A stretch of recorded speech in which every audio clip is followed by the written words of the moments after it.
Aircraft making a condensation trail is very similar in many ways to when you go outside on a cold day and exhale.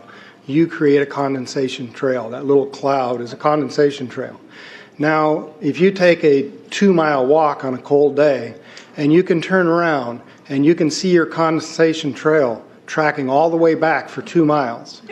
That's how crazy it is to think that what we're looking in the sky is actually condensation trails. The contrails, not the chemical, the contrails occur because of cold air, minus 30. It takes high altitude, around 30,000 feet plus.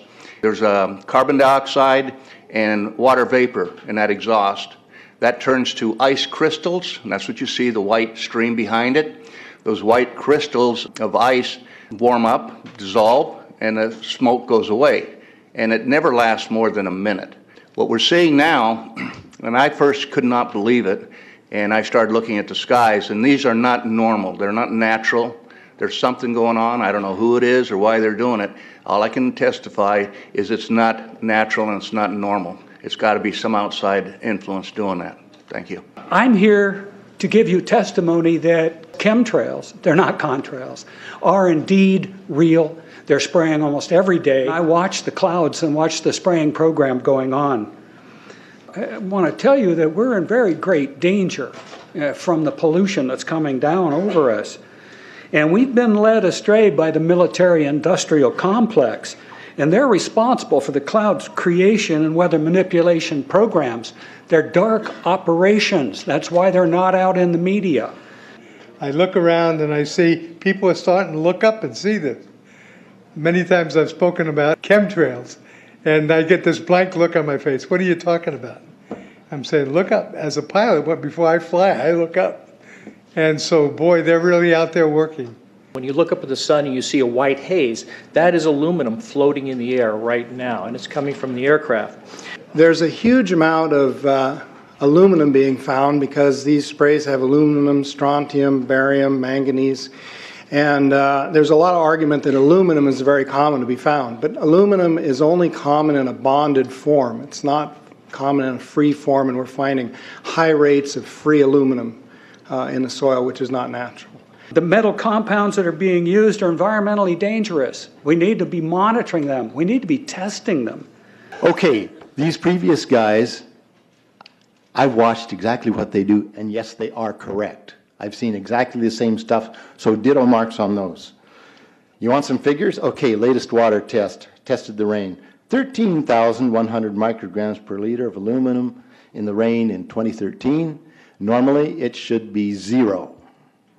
So 13,100 is pretty damn much, folks.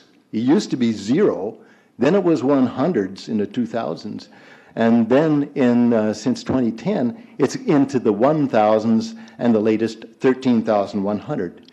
In the snow on Mount Shasta, pristine Mount Shasta, 61,000 micrograms per liter, 4 times the amount that is found in the soil up there. Where in the hell is this stuff coming from if it's not coming from the soil? We have clouds in the sky we've never seen before. Almost every day I'm seeing clouds I've never seen before. And NASA has been even named a few of these new clouds. It's really interesting, but NASA is a corporation. I want you to know that. NASA has also conducted a research program in what they call metallized fuels. We're actually putting aluminum oxide right in the fuel because it has 2 atoms of aluminum and 3 atoms of oxygen. So during the combustion process, it releases all that oxygen and dramatically increases efficiency, but it leaves the aluminum in the air. We got things coming from sky down, and it's a huge, huge problem. Because as it comes down, what happens is a couple of things. Is that it actually is in our air, we breathe it. And as we breathe it, it's actually going to go up through our nostrils, into our brain, easiest access to our brain frontal lobe. The contaminants that have been identified, which already been mentioned, are aluminum. Aluminum is the #1 free radical generator to the brain to cause early apoptosis, which is early death of brain, and it begins to set off the scar tissue, which we call the amygdalin, which is part of the chemical matrix related to Alzheimer's. I'm a neurologist practicing in Reading for 17 years, and in the past 5 years, I have seen the number of patients with Alzheimer's disease, Parkinson's, and other neurodegenerative diseases tremendously increased, almost quadruple. I became interested in chemtrails about 8 years ago when I was in Hawaii, and the Hawaiians are really being very vocal about it. I concur about the increasing number of Alzheimer's. They have been able to take the aluminum and micronize it, which means it'll stay up longer. But it also means, and I don't know if any of you have noticed some metallic taste in your mouth when they're spraying, but you inhale that, it goes up through your cribriform plate and through your sinuses and into the brain. As you heard, to spray nanoparticles, very small particles. These nanoparticles, they basically trigger a programmed cell death in the brain, and that is the ultimate path we see in Alzheimer's. That's problem number one, because when we look at the Alzheimer issue, we say those are the old. The real problem is, and the real scare I have, is as I am a father of 2, I'm a grandfather of 3.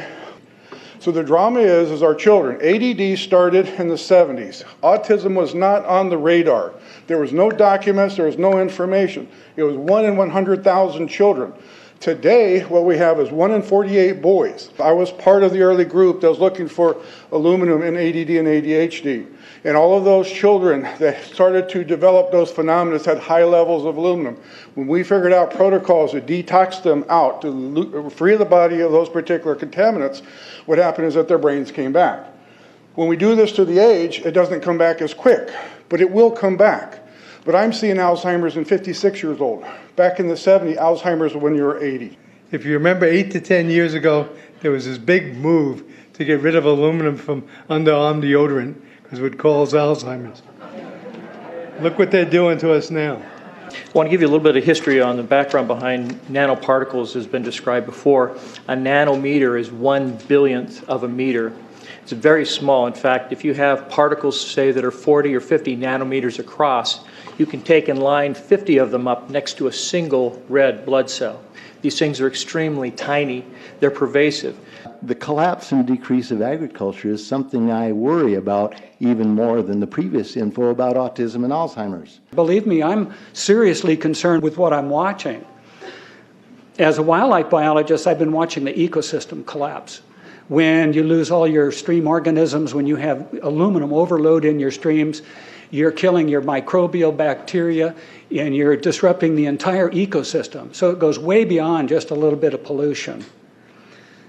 How did Monsanto know to create aluminum-resistant plants? I don't think I've heard anybody ask that question. Okay. Insects. I've done studies in Siskiyou County.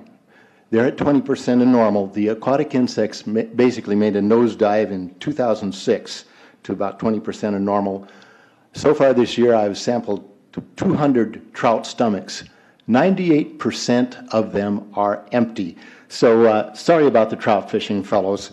The mayflies, stoneflies, dipterus, and caddisflies are damn near gone. The terrestrial sampling is down to about 20% of normal, except for pest species like ants. We're seeing a loss of the major bird species, and as the gentleman said, the ecosystem is unraveling, and Audubon's been telling you that for years. The materials that are going into the environment right now, aluminum oxide nanoparticles and barium nanoparticles, these just happen to be the same materials that they use in nanothermate explosives.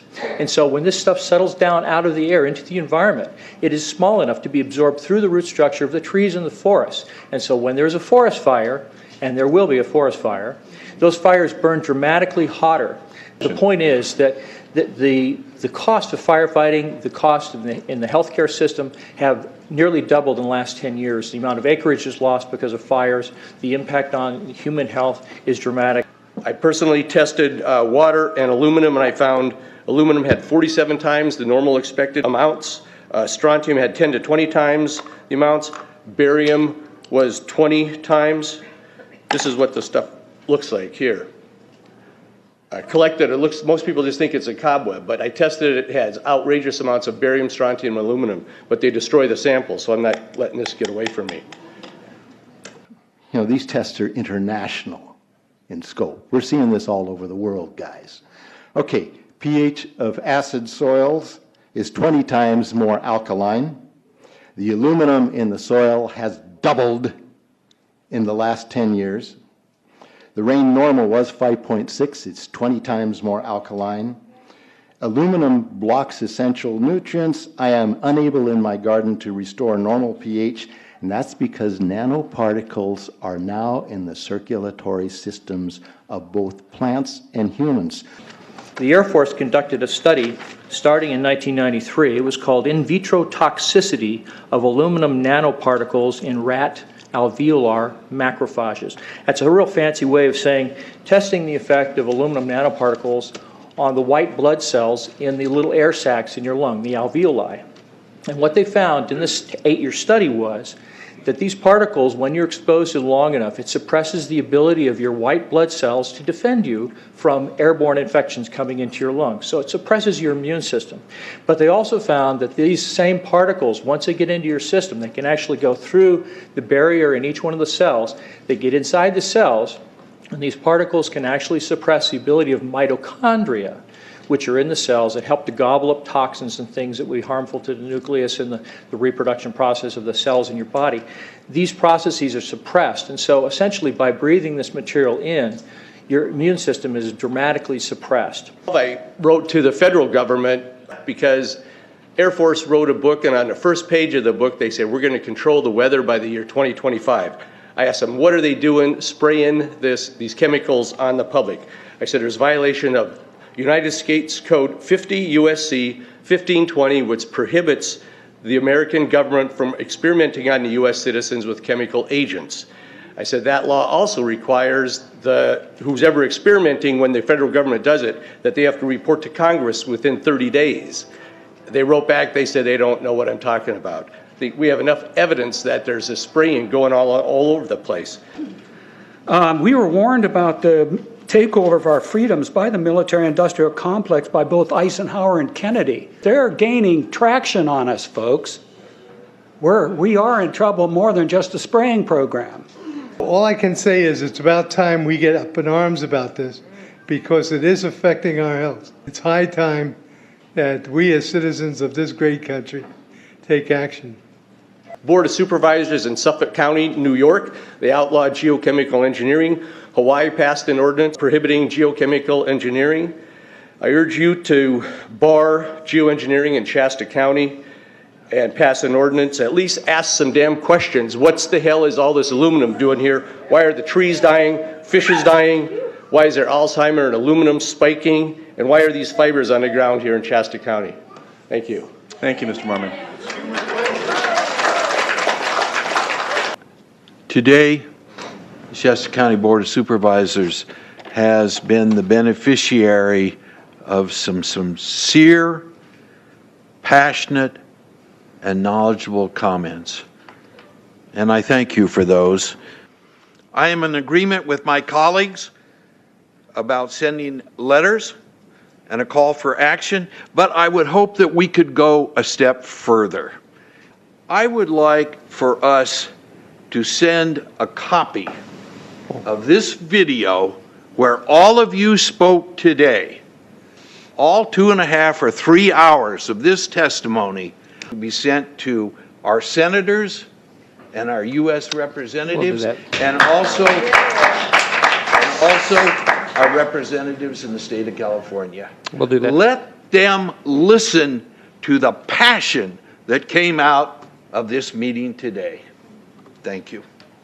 You have the motion in front of you. I think it's understood. All in favor, say aye. Aye. Any opposition? Motion passes unanimously.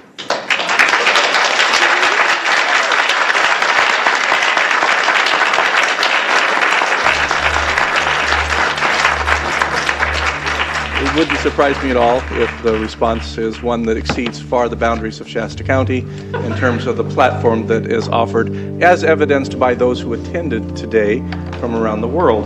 That's very impressive.